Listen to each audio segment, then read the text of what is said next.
আসসালামু আলাইকুম ওয়া রাহমাতুল্লাহ। প্রিয় দর্শক, আয়াতুল কুরসির কথা আপনারা নিশ্চয়ই শুনেছেন। আয়াতুল কুরসির এমন 4টি আমলের কথা আজকের ভিডিওতে আলোচনা করব, যে 4টি আমল যদি আপনি দৈনন্দিন জীবনে করতে পারেন, ইনশাআল্লাহ মৃত্যুর পরবর্তী জিন্দেগিটা সুখময় হয়ে যাবে ইনশাআল্লাহ, এবং পরকালের জিন্দেগিতে আল্লাহ রাব্বুল আলামিন আপনাকে অবশ্যই জান্নাত দান করবেন ইনশাআল্লাহ।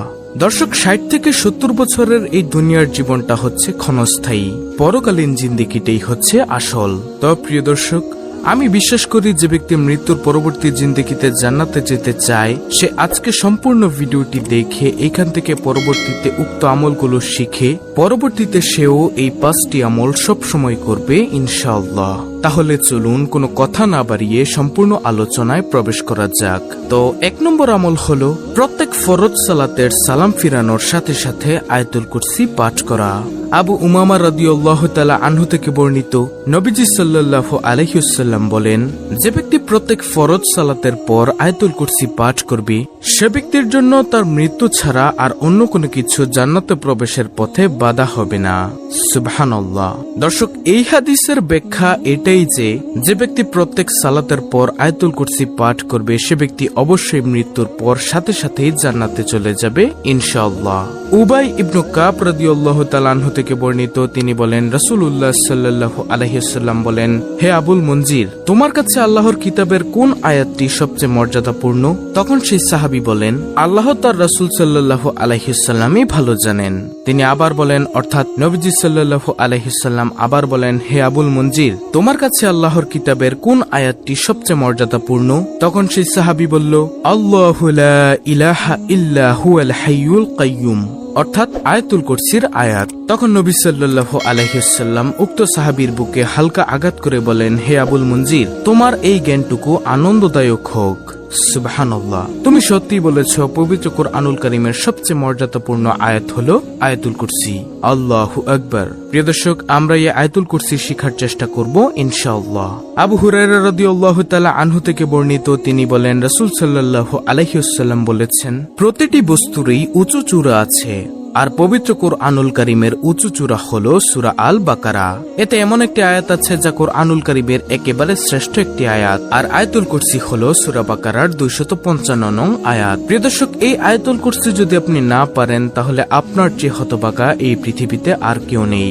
আজকের ভিডিও থেকে আমরা অবশ্যই আয়াতুল কুরসির এই আয়াতটি শেখার চেষ্টা করব এবং এই 4টি আমলকেও শেখার চেষ্টা করব ইনশাআল্লাহ।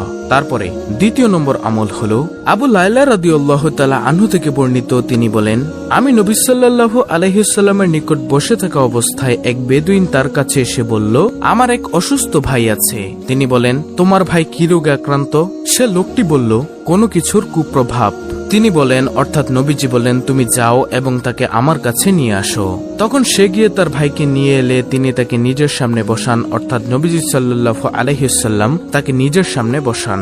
তখন আমি শুনতে পেলাম তিনি সূরা ফাতিহা, সূরা বাকারার প্রথম 4 আয়াত, মধ্যখানের 2 আয়াত, 163 ও 164 নং আয়াত, আয়াতুল কুরসি সূরাতুল বাকারার 255 নং আয়াত এবং সূরা বাকারার শেষ 3 আয়াত এবং সূরা আলে ইমরানের একটি আয়াত। তিনি বলেন, আমার মনে হয় 18 নং আয়াত পড়েছিল, এবং সূরা আরাফের 1 আয়াত, 54 নং আয়াত, সূরা মুমিনের 1 নং আয়াত, 117 নং আয়াত, সূরা জিনের 1 নম্বর আয়াত, 3 নং আয়াত, সূরা সাফাতের প্রথম 10 আয়াত ও সূরা হাশরের শেষ 3 আয়াত, 22, 23 ও 24 আয়াত, সূরা ইখলাস, সূরা ফালাক ও সূরা নাস পড়ে তাকে ফু দিলেন। তাতে বেদুইন এমন ভাবে সুস্থ হয়ে দাঁড়ালো যে তার আর কোনো রোগই অবশিষ্ট নেই। সুনানে ইবনে মাজাহ শরীফের হাদিস। প্রিয় দর্শক, আপনাদের মধ্যেও যদি কারো শরীরে কোনো কিছুর কুপ্রভাব থেকে থাকে, তাহলে উক্ত আমলটি করবেন ইনশাআল্লাহ। আল্লাহ তাআলা আপনাকে অবশ্যই এর উত্তম যাজাখায়ের কল্যাণ দান করবেন। 3 নম্বর আমল হলো, আপনি যদি কোথাও গমনের উদ্দেশ্যে বাড়ি থেকে বের হন, অর্থাৎ কোথাও যাবেন, এমন সময় বাড়ি থেকে বের হওয়ার সময় যদি আয়াতুল কুরসি পড়ে আপনার শরীরটাকে মাসাহ করেন, মাসাহ করে বাড়ি থেকে বের হন, আল্লাহ রাব্বুল আলামিনের হাজারো ফেরেশতা আপনাকে পাহারা দিবে, যাতে করে দুনিয়ার সকল বালা মুসিবত থেকে আপনি বেঁচে যান ইনশাআল্লাহ। আল্লাহু আকবার। তারপরে চতুর্থ নম্বর আমল হলো আয়াতুল কুরসি পড়ে ঘুমিয়ে যাবার আমল। নবীজি সাল্লাল্লাহু আলাইহি ওয়াসাল্লাম তার সাহাবী আবু হুরায়রা রাদিয়াল্লাহু তাআলা আনহুকে কাজ দিলেন যে সদগার মাল পাহারা দেওয়ার জন্য।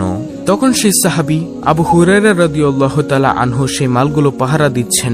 এমন সময় তিনি দেখলেন একজন লোক চুপি চুপি এসে সেখান থেকে খেজুর অথবা অন্য কিছু চুরি করে নিয়ে যাচ্ছেন।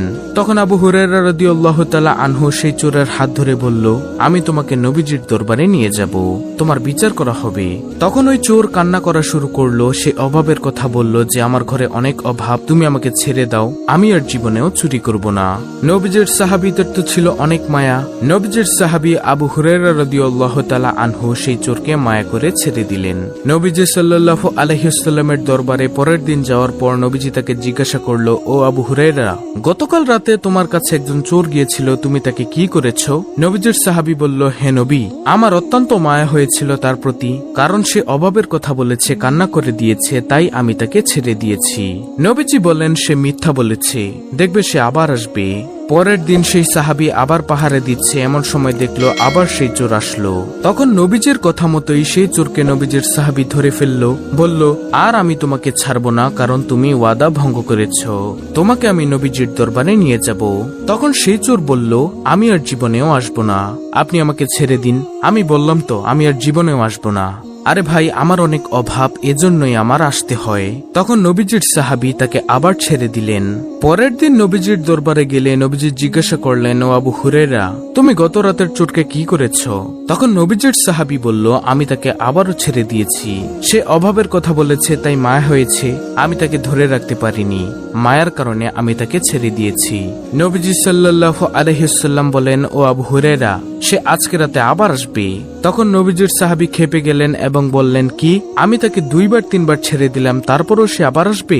আমি তাকে আজকে রাতে ধরবই। তখন নবীজির সাহাবী আবার পাহারা দিচ্ছেন রাতের বেলায়। এমন সময় সেই চোর আবার আসলো। তখন নবীজির সাহাবী চুপি চুপি গিয়ে তাকে ধরে বলল, আর তোমাকে ছাড়া হবে না, তোমাকে আমি আজকে আটকে রাখবই, তুমি একেবারে আজকে আর যেতে পারবে না।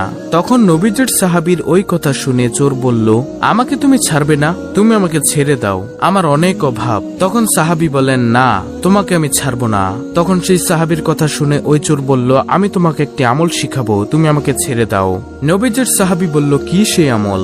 তখন সেই চোর বলল, কেউ যদি ঘুমানোর পূর্বে আয়াতুল কুরসি পাঠ করে ঘুমিয়ে যায়, তাহলে শয়তান ওই কর্তৃত্ব হারিয়ে ফেলে, শয়তান আর তাকে কোনো ডিস্টার্ব করতে পারবে না। তখন এই আমলটির কথা শুনে নবীজির সাহাবী তাকে ছেড়ে দিলেন। ওই চোর চলে গেল। এইবার নবীজির দরবারে আসলো আবু হুরায়রা রাদিয়াল্লাহু তাআলা আনহু। নবীজি জিজ্ঞাসা করলেন, ও আবু হুরায়রা, গত রাতেও তো চোর আবার এসেছিল, তুমি তাকে কি করেছ? তখন বলল, ও নবী, সে আমাকে একটি আমল শিখিয়েছে, যার কারণে আমি তাকে ছেড়ে দিয়েছি। নবীজি বললেন, কি সেই আমল? তখন নবীজির সাহাবী বলল, ওই আমল। সে বলল, যে ব্যক্তি আয়াতুল কুরসি পড়ে ঘুমিয়ে যায়, তাকে শয়তান কোনো ক্ষতি করতে পারে না। তখন নবীজি সাল্লাল্লাহু আলাইহি ওয়াসাল্লাম বলেন, ও আবু হুরায়রা, সে সত্যিই বলেছিল। আল্লাহু আকবার। অর্থাৎ কোন ব্যক্তি রাতের বেলা আয়াতুল কুরসি পড়ে ঘুমিয়ে গেলে শয়তান তার কোনো ক্ষতি করতে পারে না।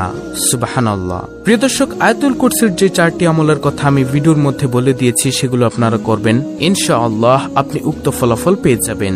অত্যন্ত গুরুত্বপূর্ণ একটি ভিডিওটি ভালো লাগলে অবশ্যই চ্যানেলটিকে সাবস্ক্রাইব করে পাশে থাকা বেল বাটন অল বাজিয়ে দিবেন। ভিডিওটিতে একটি লাইক দিবেন এবং কমেন্টে আমিন লিখবেন এবং অন্য মুসলিম ভাই বোনদের কাছে ভিডিওটি শেয়ার করে দিবেন, যেন তারাও দেখে শিখে এই আয়াতুল কুরসির আমলটি করতে পারে।